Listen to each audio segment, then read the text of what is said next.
Assalamualaikum warahmatullahi wabarakatuh.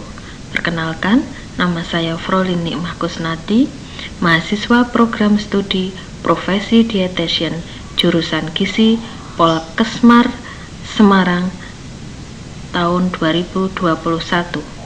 Saya akan mempresentasikan review artikel penelitian RCT atau Randomized Control Trial.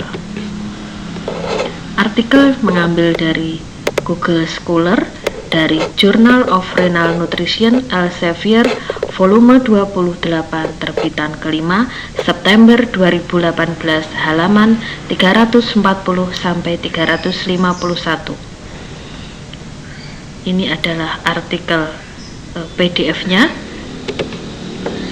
Review penelitian RCT berdasarkan pedoman konsult. Ada 25 item yang akan direview, antara lain judul dan abstrak, metode, hasil, diskusi, dan informasi lainnya. Yang pertama, topiknya adalah judul dan abstrak. Pada nomor 1A, checklist itemnya mengidentifikasi randomized trial terdapat dalam judul. Pelaporan A randomized control trial of an intensive nutrition intervention versus standard nutrition care to avoid excess weight gain after kidney transplantation. The Enten trial. Reviewnya, pada judul penelitian sudah menyebutkan kata randomized trial, terdapat pada halaman 340. Nomor selanjutnya adalah 1B, checklist itemnya ringkasan terstruktur dari desain percobaan, metode, hasil, dan kesimpulan. Pelaporannya sudah menuliskan ringkasan dari penelitian secara terstruktur, terlihat pada abstrak, yaitu latar belakang dan tujuan, desain penelitian, sampel, intervensi, hasil penelitian, dan kesimpulan. Tetapi tidak disertakan kata kuncinya atau keywordnya. Terdapat pada halaman 340.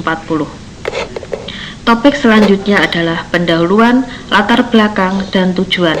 Nomor 2A, checklist itemnya, latar belakang ilmiah dan penjelasan rasional. Terdapat pada halaman 341, yaitu penerima transplantasi ginjal secara signifikan akan mengurangi umur kelangsungan hidup dibandingkan dengan populasi umum yang sesuai dengan usia. Hal ini terutama disebabkan oleh peningkatan resiko penyakit kardiovaskuler, diantaranya pertambahan berat badan yang berlebihan, obesitas, dan diabetes. Peningkatan berat badan yang signifikan sering terjadi pada penerima transplantasi ginjal, terutama pada tahun pertama setelah transplantasi. Beberapa faktor dikaitkan dengan penambahan berat badan pasca transplantasi, yaitu pembatasan diet, peningkatan nafsu makan, obat penekan imun atau steroid, jenis kelamin wanita, dan aktivitas fisik yang berpengaruh dengan hasil kesehatan jangka panjang yang merugikan, di antaranya serangan diabetes baru, kegagalan transplantasi, dan kematian akibat kardiovaskuler. Penambahan berat badan setelah transplantasi merupakan faktor resiko yang dapat dimodifikasi. Dengan demikian, merupakan target yang tepat untuk intervensi terapeutik. Studi populasi menunjukkan bahwa intervensi gizi, perilaku, dan aktivitas fisik berpengaruh pada penurunan berat badan pada pasien obesitas. Reviewnya, latar belakang masalah sudah dijelaskan secara ilmiah dan rasional berdasarkan sumber penelitian sebelumnya yang diambil dari American Journal Kidney Disease, Kidney International Nutrition, dan lain-lain. Nomor 2B, checklist itemnya, tujuan atau hipotesis khusus. Pelaporannya, penelitian ini adalah sebuah RCT yang bertujuan untuk menentukan apakah intervensi gizi intensif dini termasuk saran aktivitas fisik dapat mengurangi penambahan berat badan dan memperbaiki komposisi tubuh, aktivitas fisik, dan tindakan penting lainnya dibandingkan dengan perawatan standar pada tahun pertama setelah transplantasi. Reviewnya, Peneliti sudah menuliskan tujuan penelitian dalam paragraf keempat atau paragraf terakhir pada bab pendahuluan, tetapi hipotesis penelitian tidak dituliskan pada bab pendahuluan tersebut. Terdapat pada halaman 341. Topik selanjutnya adalah metode, yaitu desain penelitian. Nomor 3A, checklist itemnya, deskripsi desain penelitian. Pelaporannya, desain penelitian, uji coba terkontrol secara acak dan single blind atau buta tunggal, penerima transplantasi ginjal di pusat transplantasi regional direkrut selama kunjungan klinik rawat jalan rutin pada bulan pertama setelah transplantasi. Peserta diacak di intervensi gizi intensif, yaitu gizi individual dan konseling olahraga, 12 kunjungan ahli gizi, 3 kunjungan ahli fisiologi olahraga selama 12 bulan atau keperawatan gizi standar berdasarkan pedoman, yaitu 4 kunjungan ahli gizi. Peserta diacak 1:1 untuk intervensi gizi intensif dan perawatan standar. Reviewnya, sudah dijelaskan desain penelitian secara jelas dan rasio alokasi atau distribusi kelompok sudah dijelaskan secara rinci. Terdapat pada halaman 341 dan 342. Selanjutnya adalah nomor 3B, checklist itemnya, perubahan metode setelah percobaan dimulai. Pelaporan dijelaskan alasan dari penentuan kriteria kelayakan pada subjek penelitian, yaitu peserta harus memiliki fungsi transplantasi yang stabil seperti yang ditentukan oleh dokter, yaitu kreatinin serum 20% dari normal, dan setuju untuk berpartisipasi selama 12 bulan durasi percobaan. Subjek dapat dikeluarkan dari penelitian atau dapat juga dilanjutkan intervensinya sesuai dengan hasil pemeriksaan selanjutnya.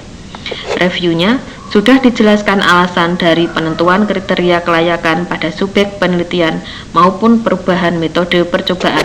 Terdapat pada halaman 341. Topik selanjutnya adalah populasi. Nomor 4A, checklist item, kriteria kelayakan. Kriteria inklusi, yaitu peserta harus memiliki fungsi transplantasi yang stabil dan setuju untuk berpartisipasi selama 12 bulan durasi penelitian. Kriteria eksklusi, IMT lebih dari 40 kg per meter kuadrat atau kurang dari 18,5 kg per meter kuadrat. Kekurangan gizi yang signifikan, yang membutuhkan enteral atau parenteral terapi gizi, atau yang sedang mengalami komplikasi medis yang signifikan yang ditentukan oleh dokter. Reviewnya sudah dijelaskan mengenai kriteria sebagai subjek penelitian, meliputi kriteria inklusi dan eksklusi. Terdapat pada halaman 341 dan 342.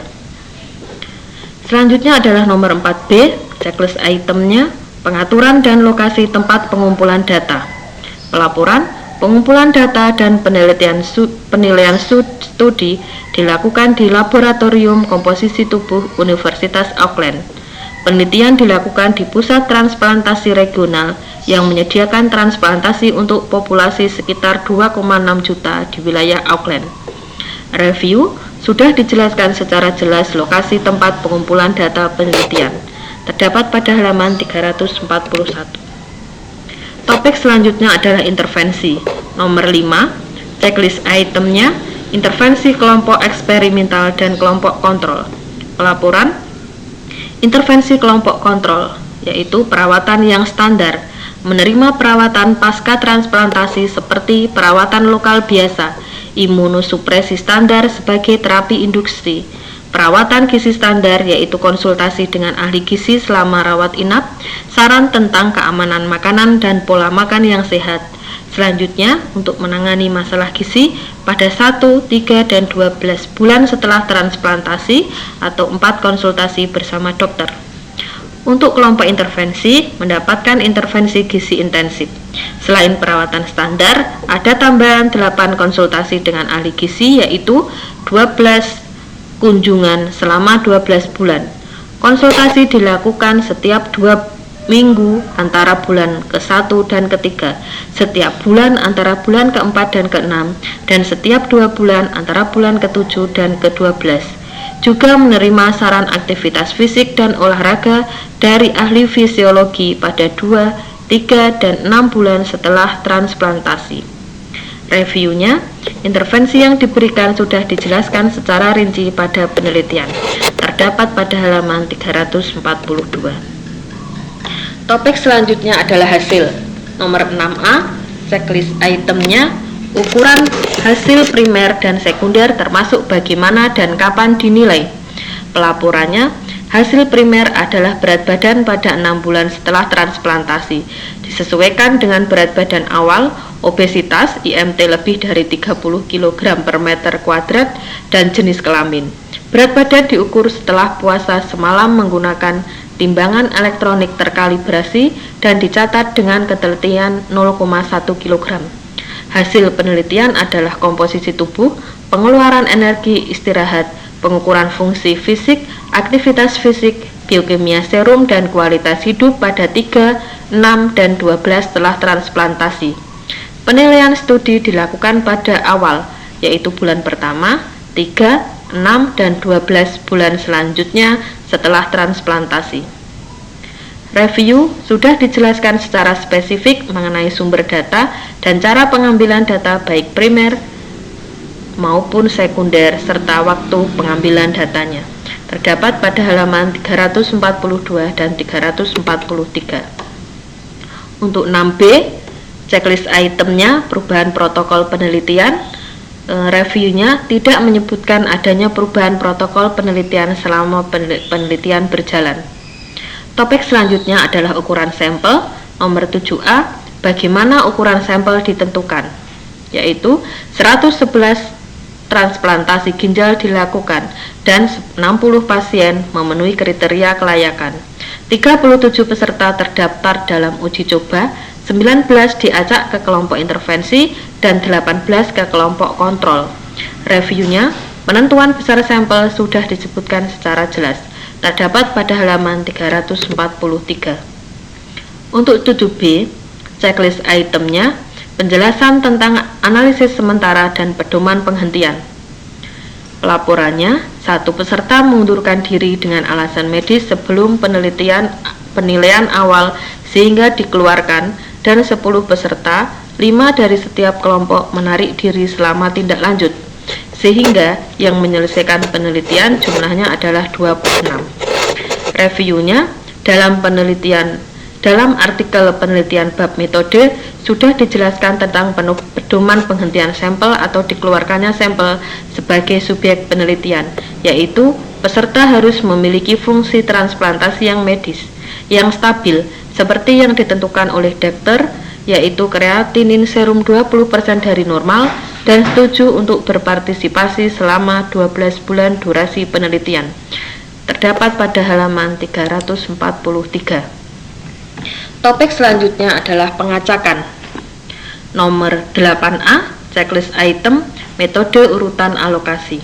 Pelaporan, untuk intervensi gizi intensif atau perawatan standar menggunakan alokasi urutan yang dihasilkan komputer dengan ukuran variabel yang diubah blok, dikelompokkan berdasarkan jenis kelamin. Reviewnya, metode urutan random sudah dijelaskan pada penelitian. Terdapat pada halaman 342. 8B, checklist itemnya jenis pengacakan, yaitu peserta secara acak 1:1 untuk intervensi gizi intensif atau perawatan standar. Review, jenis pengacakan sudah dijelaskan pada penelitian. Terdapat pada halaman 342. Topik selanjutnya adalah mekanisme penyembunyian alokasi. Nomor 9, checklist itemnya, mekanisme atau langkah untuk implementasi urutan alokasi. Pelaporan, alokasi penyembunyian dilakukan melalui amplop buram yang tertutup rapat. Reviewnya, penyembunyian alokasi sudah disebutkan, tetapi untuk mekanismenya tidak dijelaskan secara rinci. Terdapat pada halaman 342. Topik selanjutnya adalah implementasi. Nomor 10, checklist itemnya, siapa yang melakukan urutan lokasi, mendaftarkan peserta, dan menugaskan untuk intervensi. Pelaporannya, Penilaian hasil, berat badan, antropometri, komposisi tubuh, dan fungsi fisik dilakukan oleh penyidik. Reviewnya hanya disebutkan penyidik melakukan penilaian hasil, tetapi tidak disebutkan siapa yang melakukan urutan lokasi, mendaftarkan peserta, dan menugaskan intervensi. Terdapat pada halaman 342. Topik selanjutnya adalah blinding. Nomor 11A, siapa yang di blinding? Pelaporan, penilaian hasil berat badan, antropometri, komposisi tubuh, dan fungsi fisik dilakukan oleh penyidik yang tidak mengetahui alokasi kelompok. Reviewnya, dalam bab metode disebutkan bahwa penyidik yang melakukan penelitian hasil tidak mengetahui alokasi kelompok atau blending. Terdapat pada 342. Selanjutnya adalah nomor 11B, checklist itemnya, jika relevan uraikan kesamaan intervensi. Pelaporan, review, sudah dijelaskan di bab intervensi bahwa pada kelompok intervensi menerima semua perlakuan yang dilakukan pada kelompok kontrol. Tetapi pada kelompok intervensi ada tambahan perlakuan, yaitu 8 konsultasi tambahan dengan ahli gizi dan menerima aktivitas fisik yang disesuaikan dan saran olahraga dari ahli fisiologi pada 2, 3, dan 6 bulan setelah transplantasi. Terdapat pada halaman 342. Topik selanjutnya adalah metode statistik. Nomor 12A, checklist itemnya, metode statistik yang digunakan untuk membandingkan kelompok hasil primer dan sekunder. Pelaporan, hasil utama, berat badan pada 6 bulan setelah transplantasi dianalisis menggunakan analisis kovarian atau ANCOVA disesuaikan dengan berat badan awal. Obesitas IMT lebih atau sama dengan 30 kg per meter kuadrat dan jenis kelamin. Hasil sekunder, perubahan dianalisis dengan pengukuran berulang menggunakan model campuran linear yang dapat mencakup data tanggal yang hilang dan efek waktu kelompok. Perbandingan antara kelompok dilakukan dengan menggunakan uji Fieser untuk variabel kategori, uji T tidak berpasangan untuk variabel parametrik, dan uji rank Sum-Wilcoxon untuk variabel non-parametrik. Review sudah menyebutkan metode statistik yang digunakan untuk analisis data primer dan sekunder. Terdapat pada halaman 343. Nomor selanjutnya adalah 12B, checklist itemnya, metode analisis tambahan atau analisis yang disesuaikan. Pelaporan, potensi terjadi ketimpangan antar kelompok dengan ukuran sampel yang kecil dihitung dengan menggunakan ANCOVA. Analisis utama disesuaikan untuk variabel data berat badan, obesitas, dan jenis kelamin. Review disebutkan adanya analisis utama yang disesuaikan dengan menggunakan ANCOVA. Terdapat pada halaman 349. Topik selanjutnya adalah hasil, diagram alir peserta. Nomor 13A, checklist item untuk setiap kelompok intervensi dan kelompok kontrol. Reviewnya, sudah terdapat diagram alir peserta, 111 pasien transplantasi ginjal, 37 peserta terdaftar dalam uji coba, 19 diacak ke kelompok intervensi, dan 18 ke kelompok kontrol. Hasil akhir didapatkan kelompok intervensi berjumlah 18 dan kelompok kontrol berjumlah 18. Terdapat pada halaman 344. Nomor selanjutnya adalah 13B, checklist item, kerugian untuk setiap kelompok.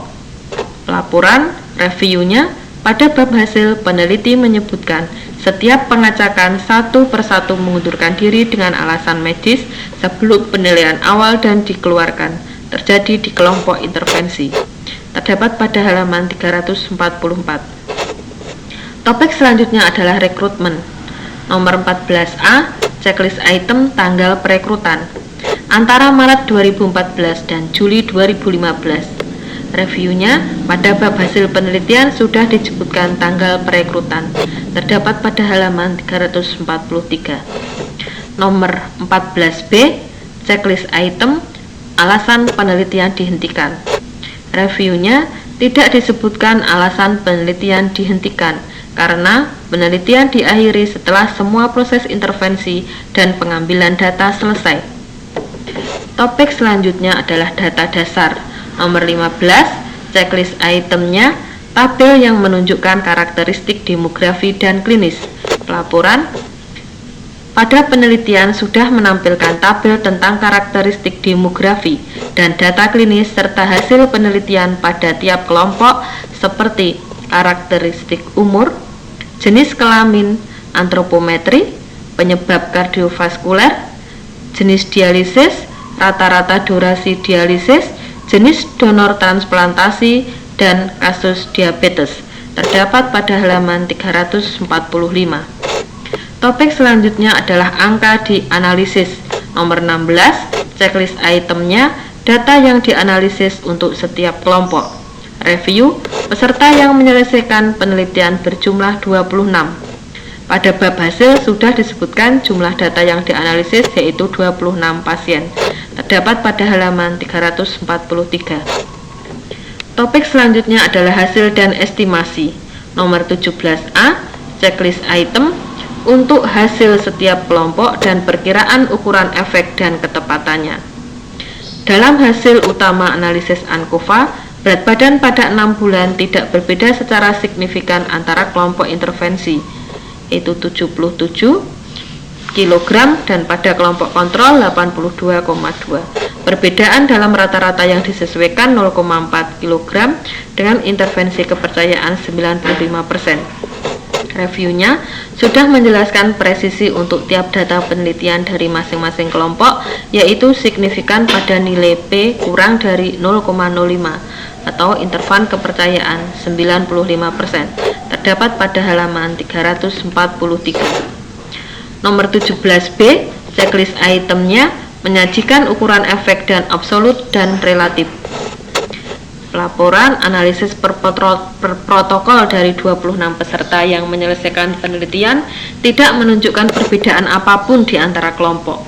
Reviewnya, pada penelitian ini hasil tidak menunjukkan perbedaan apapun di antara kelompok sehingga tidak terdapat nilai absolut dan efek relatif. Terdapat pada halaman 343. Topik selanjutnya adalah analisis tambahan.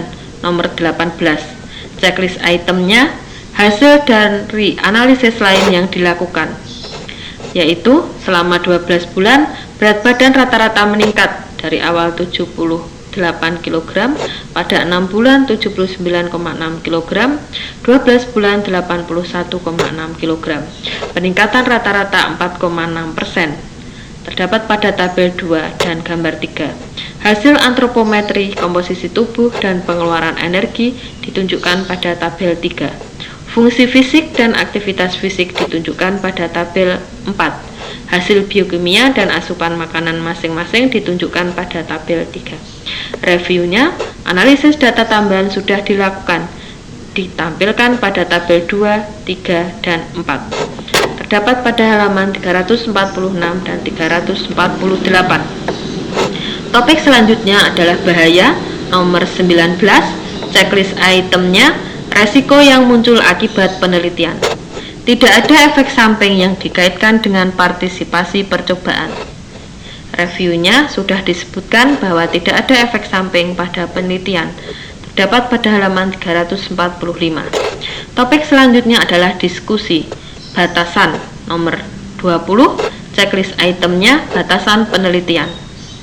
Batasan utama penelitian ini adalah ukuran sampel yang relatif kecil dan desain satu pusat.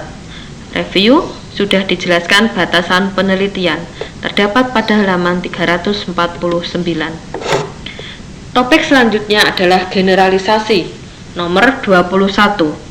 Checklist itemnya, penerapan dari temuan penelitian, yaitu perawatan gizi yang diberikan kepada peserta penelitian melibatkan sumber daya makanan yang mungkin tidak tersedia di semua pusat.